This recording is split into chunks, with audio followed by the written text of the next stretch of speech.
भवति षोडशपत्रं चक्रं भवति आर्धवं चतुर्द्वारं भवति एवं सृष्टिमार्गेण चक्रं व्याख्यातमेदं नवात्मकं चक्रं प्रतिलोमेन वच्मि प्रथमं त्रैलोक्यमोहनचक्रं भवति सा अणिमाद्यस्तकं भवति सा प्रकटयोगिनी संज्ञकं भवति सा त्रिपुराचक्रेश्वर्याधिष्ठितं भवति सा अणिमासिद्ध्य सर्वसंक्षोभनमुद्राभ्यां दृष्टं भवति सा द्वितीयं सर्वाशा परिपूरकचक्रं भवति सा कामाकर्षण्यादि षोडशदेवाधिष्ठितं भवति सा गुप्तयोगिनी संज्ञकं भवति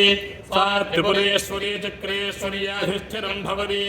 सा लघिमासिद्धिद्रावणमुद्राभ्यां दृष्टं भवति सा तृतीयं सर्वसंक्षोभनमुद्रं भवति सा अनङ्गकुसुमाद्यष्टकं भवति सा गुप्ततरयोगिनी संज्ञकं भवति।